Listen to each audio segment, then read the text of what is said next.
శ్రీగురుభ్యో నమ హరి ఓం శ్రీమహాగణాధిపతయే నమ శ్రీమహాసరస్వత్యై నమ శ్రీగురుభ్యో నమ హరి ఓం యకర్తా జగతాం భర్తా సంహర్తా మహసాం నిధి ప్రణమామి తమాదిత్యం బహిరంతస్తమోపహం. జ్యోతిష్యం చెప్పాలి అంటే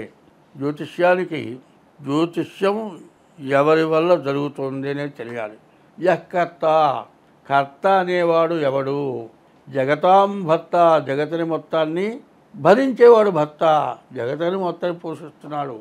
యకర్త జగతాం భర్త, సంహర్త అందరినీ సంరక్షించేవాడు సంహర్త, మహసాం నిధి ప్రపంచం మొత్తానికి అవసరమైనవన్నీ కూడా ఇచ్చి దాచి మనం గనక ఒక నెలకో సంవత్సరానికో బియ్యము పప్పు ఉప్పు చింతపండు అన్నిట్లా చేకూర్చి పెట్టుకుంటామో ఈ ప్రపంచమందు ఉన్నటువంటి జీవరాశులు 84 లక్షల జీవరాశులు ఉన్నాయి. వీటన్నిటికీ తగిన ఆహారాన్ని ఇచ్చేటువంటి వాడు యకర్త జగతాం భర్త సంహర్త మహసాం నిధి, నిధి లాంటి వాడు. ప్రణమామి తమాదిత్యం, నమస్కారం చేస్తున్నా నేను ఈ జ్యోతిష్యం చెప్పటానికి నాకు ఆ వాక్కునివ్వమని ఆయన్ని ప్రార్థించి ఇప్పుడు 2025 సంవత్సరం మే నెల 3వ రాశి, 2025 సంవత్సరం మే నెల 3వ రాశి మిథున రాశి. ఈ మిథున రాశి ఫలితాలు ఎట్లా ఉన్నాయో చూసుకుందాం. ఈ మిథున రాశికి వచ్చేప్పటికల్లా 10వ రాశిలో 5 గ్రహాలు చోటు చేరున్నాయి. మే నెలకు వచ్చేప్పటికి 4 గ్రహాలే చేరినాయి. ఈ 4 గ్రహాల్లో శుక్రుడు బుధుడు బాగున్నాడు, రవి బాగున్నాడు, మిగతా ఏ గ్రహాలు కూడా బాగాలేవు. వ్యాపారస్తులకు పూర్తిగా బాగుంది.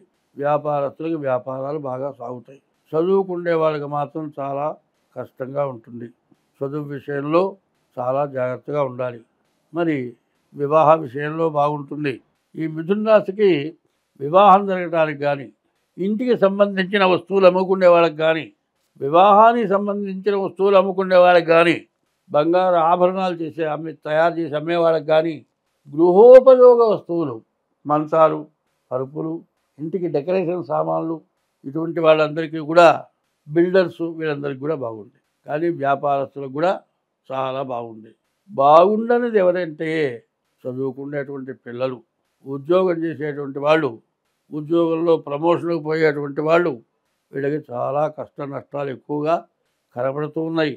ఈ రాశి వాళ్ళకి చేసేటువంటి ఉద్యోగం కూడా సడన్గా పోయేటువంటి లక్షణాలు కూడా కనబడుతూ ఉన్నాయి. కాబట్టి ఈ రాశి వాళ్ళకి చెప్పేది ఇప్పుడు 25 వంతులే, కానీ జన్మలగ్న రీత్యా 75 వంతులు. అంటే పుట్టిన తారీఖు, నెల, సంవత్సరం, టైము, దీని ద్వారా మరి లగ్నం వస్తుంది. లగ్నం రీత్యా 75 వంతులు జరుగుతాయి.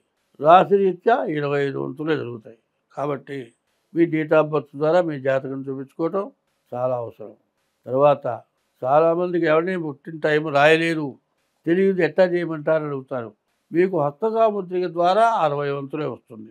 మీ పిల్లలు కానీ మీ అన్నదమ్ములు కానీ ఎవరైనా ఉంటే వాళ్ళ డేట్ ఆఫ్ బర్త్ ద్వారా 40 వంతులు వస్తుంది. ఈ 2 జాతకాల మీద చెప్పాల్సి వస్తుంది. ఈ 2 జాతకాలు చూసి మీ జాతకం ఏందో చూసి చెప్పడానికి అవకాశం ఉంటుంది. కాబట్టి డేట్ ఆఫ్ బర్త్ లేదు, నా జాతకం ఎట్లా తెలుస్తుంది అని భయపడాల్సిన అవసరం లేదు. మీ డేట్ ఆఫ్ బర్త్ లేనప్పుడు మా కింద ఫోన్కి సంప్రదించి ఏ రకమైతే మీకు జాతకం చెప్పాల్సిన వీలవుతుందో చెప్పి, మీకు దోషాలుంటే, మీకు ఇబ్బందులుంటే, దేనివల్ల ఇబ్బందులు వస్తున్నాయి అన్ని వివరంగా చెప్పడం జరుగుతుంది. మీకు వాటి పరిహారం చేయించాలని కూడా చేయిస్తాం. కానీ ముఖ్యంగా ఇప్పుడున్న లెక్క ఏమిటంటే అంటే వ్యాపారస్తులకి, తర్వాత వివాహాది శుభకార్యాలు చేసుకునే వాళ్ళకి, ఇల్లు పొలాలు వ్యవసాయదారులకి, ఇల్లు కట్టుకునే వాళ్ళకి, బిల్డర్స్కి, ఇంటికి సంబంధించిన పనులు చేసే వాళ్ళకి వీళ్ళ వరకే బాగుంది. మిగతా చదువుకునే పిల్లలకి, విదేశాలకు వెళ్ళేటువంటి వాళ్ళకి, వీళ్ళందరికీ కూడా మోటార్ ఫీల్డ్ వాళ్ళకి కానీ వీళ్ళందరికీ కూడా కష్ట దశగా కనబడుతుంది. ఇటువంటి వాళ్ళు ప్రతి విషయంలో కూడా ఆచితూచి జాగ్రత్తగా ప్రవర్తించాలి. అట్లా కాకుండా ఏదైనా తొందర పడేటట్లయితే మాత్రం చాలా ఇబ్బంది పడాల్సిన అవసరం కనబడుతుంది. కాబట్టి ఈ రాశి వాళ్ళు ఎంత జాగ్రత్తగా ఉంటే అంత మంచిది. ముందుగా మీ డేట్ ఆఫ్ బర్త్ ద్వారా మీ జాతకం చూపించుకొని మీ ప్రవర్తన మీరు చేస్తే బాగుంటుంది. అయితే ఒక విషయం మాత్రం చెప్పాలి. జాతకంలో ఎట్లా ఉంటుంది అంటే దురదృష్టం అనేది మనం ఎంత తప్పించుకున్నా తప్పించుకోలేము. అదృష్టం అనేది పోగొట్టుకోవాలన్నా కూడా పోగొట్టుకోలేము. దీనికి మనస్సు ప్రధానమైంది. ఈ మనస్సు ఎట్లా ఉంటుంది అని చెప్తాను. బాగున్నప్పుడు మరి విపరీతమైన ఖర్చు పెట్టకూడదు, బాగా లేనప్పుడు బాధపడకూడదు. దీనికి చిన్న ఉదాహరణ ప్రతి చోట జరుగుతుంటుంది చెప్తాను. ఇప్పుడు బస్తీలో అయితే భూమి నుంచి పైపులు వేస్తున్నారు, మంచినీళ్ళు వస్తున్నాయి. అట్లా కాదండి, బోర్లు వేస్తున్నారు, మోటార్ ద్వారా నీళ్ళు వస్తున్నాయి, వాటిని ఫిల్టర్ చేసి మంచినీళ్ళు కూడా తాగుతున్నాం. బిందె పట్టుకొని నీళ్లు మోసే అవసరం ఇప్పుడు బస్తీల్లో లేదు. ఒకప్పుడు పల్లెటూరులో చెరువు ఉండేది. ఎవరు పోవాలన్నా మంచినీళ్ళు కావాలన్నా చెరువుకు పోయి నీళ్ళు తీసుకొచ్చుకోవాలి. నీళ్ళు తీసుకొచ్చుకోవాలంటే ఇంట్లో ఆడవాళ్ళు ఒక బిందె తీసుకొని కనీసం ఒక 6 మైళ్ళు దూరం పోయి ఆ చెరువులో దిగి బిందెతో నీళ్లు తీసుకొని భుజానో సంకలోనో పెట్టుకొని ఇంటికి రావాల్సి వస్తుంది. అప్పుడు ఏం చేసేవాళ్ళు? మగవాళ్ళు నీళ్ళు తెచ్చేవాళ్ళు. దానికి కావడి అంటారు. 2 బిందెలు పెడతారు. కాదు ఇంకా పైన 2 బిందెలు పెడతారు, 4 బిందెలు. ఈ 4 బిందెలు కావడిలో పెట్టి ఆ కావడి సెంటర్లో పెట్టుకొని కాటాలాగా ఎటు తూకం ఎక్కువ లేకుండా ఒక ఊపులో నడుస్తూ ఉంటే ఆ కావడి బద్ద జంపిస్తూ ఉంటుంది. మన సైకిల్ మీద పోతూ ఉంటే బ్యాలెన్స్ ఎట్లా ఉంటుందో ఆ కావడి కూడా బ్యాలెన్స్ ఉంటుంది. ఒక్క బ్యాలెన్స్లో ఒక్కసారి 4 బిందెలు తెచ్చేవాడు. ఏమిటయ్యా అంటే చూసేవాడికి సైకిల్ చేతగాని వాడికి ఎట్లా ఉంటుంది, అదే 2 చక్రాలతో సైకిల్ ఎట్టా పోతుందిరా అనుకుంటాడు. ఒక బిందెతోటే నీళ్లు జాలేని వాడు కావడి చూసి 4 బిందెలు నీళ్లు కావడిలో ఎట్లా తీస్తున్నాడో ఒక్కసారి అనుకుంటాడు. అది దాన్ని ఎట్లా చేయాలో తెలుసుకున్న వాడికే తేలిగ్గా వచ్చేస్తుంది. ఒక 3 ట్రిప్పులు వేసాయంటే 3, 4, 12 బిందెలు ఇంటికి వచ్చేవి. మరి అట్లాంటి కావడి చిన్నప్పుడు నేను కూడా వేశా. మరి అటువంటి కావడిలాగానే ప్రతి వ్యక్తి కూడా తన సంపాదనని తనకు అవకాశం ఉన్న రోజు 4 ట్రిప్పులు దిగి 4 16 బిందెలు నీళ్ళు తెచ్చి పెట్టుకొని 2 రోజులు నీళ్ళు లేకుండా కాలం గడుపుకున్నాం. అట్లాగే మనకు బాగున్నప్పుడు వచ్చినటువంటి డబ్బుని అనవసరమైన దండగమారి ఖర్చులు పెట్టకుండా ఎప్పుడూ ఒకటే రకంగా జీవనం గడుపుకుంటూ ఉంటే కష్టం వచ్చిన రోజు ఆ డబ్బులు మనకు ఉపయోగపడతాయి. ఉన్నప్పుడు అహంకారపడి నా అంత వాళ్ళు ఎదుర్కొని ఎప్పుడూ ఇట్లాగే ఉంటుందనుకొని మరి ఎరగబడి 2 జతల గుడ్డలతో జీవితం గడిచిపోయేది. కొన్నాళ్ళు 2 జతల గుడ్డలతోటే కాలం గడిపాం. కాస్త మరీ బయట తిరగాల్సి వచ్చిన తర్వాత 4-5 జతలు కావాల్సి వచ్చినాయి. బాగా తిరుగుతున్నాం కదా అని గంటకో రకం డ్రెస్ చేస్తే డబ్బులు ఖర్చే. రాజాదిరాజులు ఉన్నారు, 7 వారాల నగలు అంటారు, 7 వారాల నగలు పెట్టారు. అట్లా కాకుండా ఇప్పుడు మీ జాతకం కాస్త బాగుండటం లేదు కాబట్టి ఈ రాశి వాళ్ళు ఎప్పుడైనా సరే ఇప్పుడు బాగున్న టైంని జాగ్రత్త చేసుకోవటమే కాక మీ డేట్ ఆఫ్ బర్త్ ద్వారా మీ జాతకం చూపించుకోండి. మీకు జన్మలగ్నం అంటే 75 వంతులు జరిగేది, దాని ప్రకారం ప్రవర్తించండి. మీకు అన్ని విధాలా బాగుంటుంది. స్వస్తి. ప్రతి వాళ్ళకి కాలసర్ప దోషం, ప్రతి వాళ్ళకి కుజ దోషం. ఇది దేనికి వస్తుంది? జాతకం చూడగానే నీకు కాలసర్పదోషం ఎందుకు వచ్చిందయ్యా? పాముని చంపితే వచ్చింది కాలసర్పదోషం. ఎవరిని చంపినా కాలసర్పదోషం రావట్లే, పాముని చంపితే కాలసర్పదోషం ఉంది. మరి ఇట్లాంటివి చేయటం వల్ల పాముని చంపితే 7 జన్మాలు 7 14 జన్మాలు కాలసర్పదోషం వస్తుంది. అందువల్ల ఈ దోషాల నుంచి బయటపడాలి, అందరం మంచిగా బతకాలి.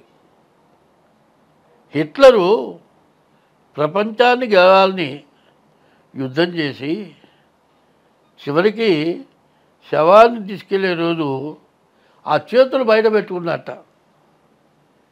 క్రిస్టియన్స్ బాక్సులా కాబట్టి బాక్సులో పెట్టి పైన మూసేస్తారు.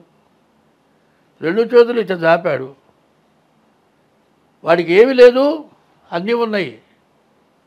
ఉన్నదేంటే పాపం, పుణ్యం లేదు. నీ పుణ్యమైన ధారమని చేయి దాపాడు. కాబట్టి పాపం చేయటం ఎందుకు, పుణ్యం చేయమని ధారమయమని అడగటం ఎందుకు? అది లేకుండా ఉండాలంటే ఒక్కటే చెబుతున్నా, గుర్తుపెట్టుకోండి. అన్నదానము కన్నా అధిక దానము లేదు. తల్లిదండ్రుల కన్నా దైవమేరి. అన్నదానం చెయ్యి, తల్లిదండ్రులను జాగ్రత్తగా చూడు. తల్లిదండ్రుల కన్నా దైవమేరి. సత్యశీలత కన్నా జగతి తపం మేరి. సత్యం పలకటం. శీలత అంటే ఆడ మనిషి స్త్రీ పురుష వ్యామోహం, మగ మనిషి స్త్రీ వ్యామోహం. ఇది శీలత. సత్యశీలత కన్నా జగతి తపం వేది. జగతిని తపస్సు ఇంకోట్లేదుట. దయ కంటే ఎక్కువ ధర్మమేది. ప్రతి జీవరాశి యందు దానికి కష్టం వచ్చినప్పుడు దయ చూపించడమే ధర్మం. దయ కంటే ఎక్కువ ధర్మమేది. సుజన సంగతి కన్నా చూడలాభం ఏది. మంచిని చూడటం వల్ల వచ్చే లాభం ఇంకోటి లేదుట. సుజన సంగతి కన్నా చూడలాభం ఏది. క్రోధం కన్నా శత్రుత్వం ఏది. క్రోధం పెట్టుకొని వాడిని ఏదో చెయ్యాలనుకొని చేయటం అంత నీచమైన పని ఇంకోట్లేదు. అంగనామణి కన్నా భిన్నవమణి ఏది. ఆడ మనిషిని మించిన మణి ఇంకొకటి లేదుట. అందువల్ల నీ భార్యను భార్యగా చూడు, చెల్లెలు చెల్లెలుగా చూడు, పర స్త్రీని తల్లిగానో చెల్లెలుగా చూడు. అంగనామణి కన్నా అవమణి ఏది. రుణము కంటేను నరునకు రోగం ఏది. అప్పుంటే ఆ రోగాన్ని మించిన రోగం లేదు.